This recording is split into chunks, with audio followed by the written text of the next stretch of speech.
तो बच्चों, आज से हम यूनिट नंबर सेकंड धारा विद्युत प्रारंभ करेंगे। इससे पहले हम पहली यूनिट के अंतर्गत स्थिर आवेश के बारे में जानकारी प्राप्त कर चुके हैं। हमने इससे पहले ये पढ़ा है कि यदि कोई आवेश स्थिर है तो उसको हमने अध्ययन किया स्थिर वैद्युतिकी में, यानी कि इलेक्ट्रोस्टैटिक्स में उसका अध्ययन किया गया जब कोई आवेश स्थिर है। और स्थिर आवेश अपने चारों तरफ विद्युत क्षेत्र उत्पन्न करता है और उसका विभव भी होता है, यानी कि ई और भी के बारे में हम इससे पहले अध्ययन कर चुके हैं। इसके साथ साथ ये भी अध्ययन कर चुके हैं कि किसी बिंदु पर उस पर एक बल लगता है और वो बल इज इक्वल टू क्या होता है आपका, अगर कोई आवेश Q0 है तो Q0 ही उस पर बल लगता है।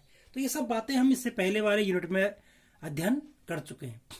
इस अध्ययन में हम अध्ययन करेंगे धारा विद्युत के बारे में, अर्थात जब कोई आवेश गतिमान होता है तो क्या प्रभाव उत्पन्न करता है या क्या क्या उसके कैरेक्टरिस्टिक होते हैं, वो इस यूनिट में अध्ययन करेंगे। तो सबसे पहले हम अध्ययन करने वाले हैं विद्युत धारा किसे कहते हैं, यानी कि what is electric current. Electric current क्या है? यहां पर हमने कुछ आवेश बना रखे हैं और यह आवेश धनात्मक आवेश है और यह अभी स्थिर अवस्था में है। माना किसी चालक के अंदर एक चालक है और इस चालक के अंदर ये स्थिर अवस्था में ये आवेश हैं।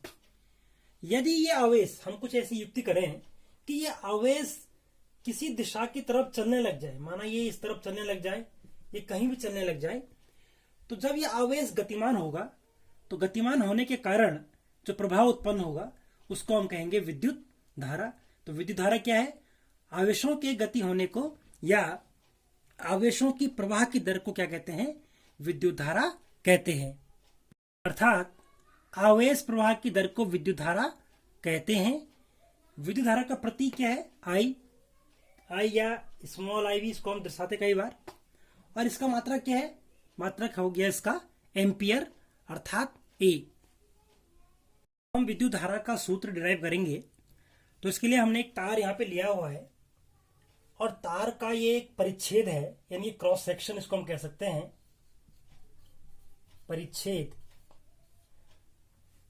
और यदि इस परिच्छेद में से टी सेकंड में, अगर हम समय को लें टी सेकंड, तो टी सेकंड में कुल जो आवेश यहां से निकल रहा है, कुल जो आवेश इस परिच्छेद से निकल रहा है वो निकल रहा है क्यू कूलाम का आवेश यहां से निकल रहा है। कितने समय में? टी सेकंड में। टी सेकंड में क्यू कूलाम आवेश यहां से निकल रहा है। तो हम कह सकते हैं कि कुल कितनी धारा यहां से निकल रही है। तो धारा कितनी हो जाएगी? तो जो धारा हो जाएगी विद्युत धारा, विद्युत धारा को हम कह सकते हैं धारा इज इक्वल हो जाएगा आवेश, कुल आवेश निकला कितना और समय कितना लगा? समय। तो आवेश था आपका क्यू कूलाम और समय कितना था आपका? T second. तो यहां से सूत्र ड्राइव हो गया कि आई इज इक्वल टू हो जाएगा आपका q upon t. I is equal to q upon t, एक सूत्र हमको यहां से मिल गया। तो यहां पे हम कह सकते हैं कि यदि एक सेकेंड में हम देखें, यदि t is equal to 1 second और Q इज इक्वल टू ले लें 1 कूलाम, तो I कितना हो जाएगा? I इज इक्वल टू हो जाएगा आपका 1 कूलाम अपॉन 1 सेकेंड, तो ये हो जाएगा आपका 1 एम्पियर। तो इस प्रकार हम 1 एम्पियर को परिभाषित कर सकते हैं। कैसे कर सकते हैं? 1 एम्पियर परिभाषा क्या हो जाएगी?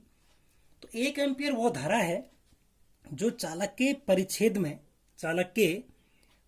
में 1 सेकेंड में 1 कूलाम आवेश प्रवाहित होने से उत्पन्न होती है। यानी कि यदि इसके परिच्छेद में 1 सेकेंड में 1 कूलाम आवेश यदि जा रहा है तो हम कह सकते हैं कि उस चालक में जो धारा बह रही होगी वो धारा का मान कितना हो जाएगा? 1 एम्पियर हो जाएगा। अब हम इलेक्ट्रॉनों के संदर्भ में 1 एम्पियर धारा को समझेंगे कि 1 एम्पियर धारा क्या होती है। तो हमने ये कहा इससे पहले कि किसी तार के, कोई तार है, उसके परिच्छेद में से यदि 1 सेकंड में 1 कूलाम आवेश निकलता है, 1 सेकंड में 1 कूलाम आवेश निकलता है। अब 1 कूलाम आवेश होता कितना है, तो ये हमने माना है समझने के लिए एक बाल्टी ले ली है और बाल्टी में हमने 1 कूलाम आवेश रखा है। 1 कूलाम आवेश कितना होगा, तो हम जानते हैं कि 1 कूलाम आवेश जो होता है, 1 कूलाम आवेश इज इक्वल टू होता है 6.25 इंटू 10⁻18 इलेक्ट्रॉन, यानी कि 6.25 इंटू 10⁻18 इलेक्ट्रॉनों का जो आवेश होता है वो कितना होता है, 1 कूलाम आवेश होता है। अर्थात हम ये कह सकते हैं, तो फिगर हम यहाँ पे दिखा रहे हैं कि यदि 1 सेकंड में कितने इलेक्ट्रॉन जाए, 1 सेकंड में यदि 6.25, हम कह सकते हैं कि 6.25 इंटू 10⁻18 इलेक्ट्रॉन, 18 इलेक्ट्रॉन यदि इस क्रॉस सेक्शन को पार करते हैं, इस परिच्छेद से गुजरते हैं, तो हम कह सकते हैं कि उस चालक में जो बहने वाली धारा है वो कितनी हो जाएगी, 1 एम्पियर हो जाएगी।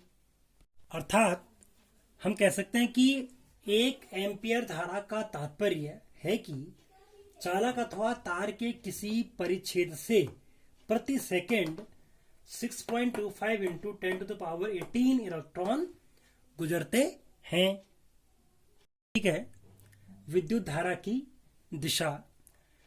तो जैसे कि हम जानते हैं कि 2 प्रकार के आवेश होते हैं, धनावेश और ऋणावेश, और इन दोनों ही आवेशों के कारण विद्युत धारा उत्पन्न हो सकती है, धनावेश के कारण भी, ऋणावेश के कारण भी। लेकिन जो धातुएं होती हैं, धातुओं में विद्युत धारा किसके कारण उत्पन्न होती है, ऋण आवेशों के प्रवाह के कारण उत्पन्न होती है। माना ये एक चालक है, ये धातु है और इसमें ऋण आवेश है, यानी कि इलेक्ट्रॉन इस पे है, इलेक्ट्रॉन है जो कि ऋणावेशित होता है, और इसको हमने एक बैटरी के साथ जोड़ दिया है। और बैटरी को हम इस प्रकार से दिखाएंगे, एक बड़ी और एक छोटी रेखा द्वारा।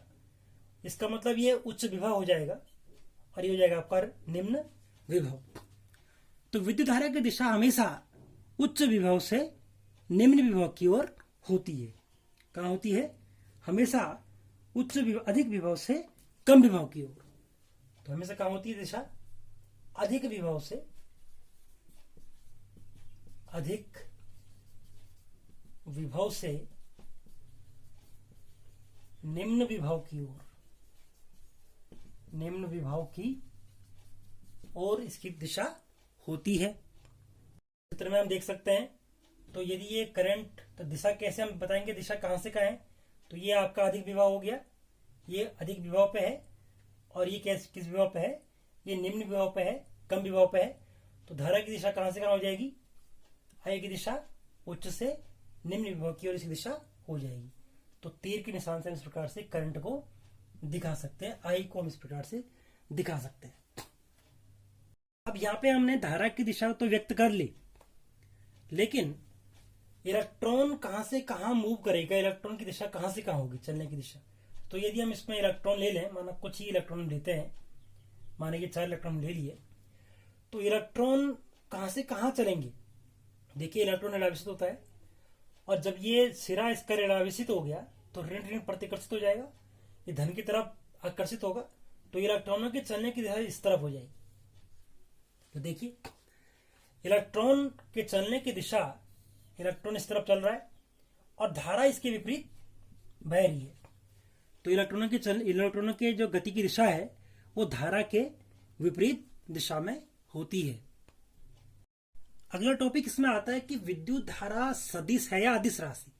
जैसे कि हमने धारा को दिखा दिया कि ये धारा बह रही है, और हमने कह दिया कि भाई ये माना ये 2 एम्पियर की धारा है ना। तो परिमाण भी हो गया 2 एम्पियर, और दिशा देखिए, इसमें दिशा भी दिखा रहे हैं किस तरफ धारा बह रही है। या हमने एक धारा ये दिखा दी, माना ये 3 एम्पियर की धारा है, तो यहाँ पे परिमाण भी है 3 और दिशा भी हो गई। अब ये क्वेश्चन है कि इसमें जब इसमें परिमाण भी है और दिशा भी है, तो ये होना क्या चाहिए था, इसको सदिश राशि होना चाहिए था इसको। लेकिन ये वास्तव में क्या है, एक अदिश राशि है। तो विद्युत धारा कैसी राशि है, विद्युत धारा एक अदिश राशि है। This is an scalar quantity.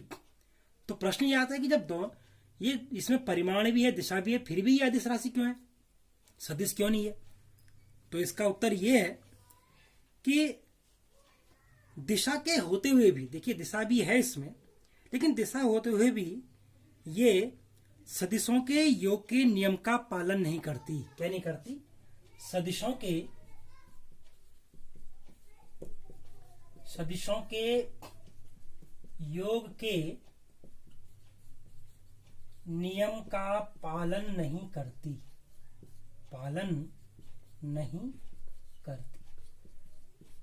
अर्थात अगर हम ये कहें कि एक बिंदु पे, माना कोई बिंदु है, एक बिंदु है, इस बिंदु पे दो धाराएं मिल रही हैं, माना ये 2 एम्पियर की धारा है और ये 3 एम्पियर की धारा है, इस बिंदु पे मिल रही है।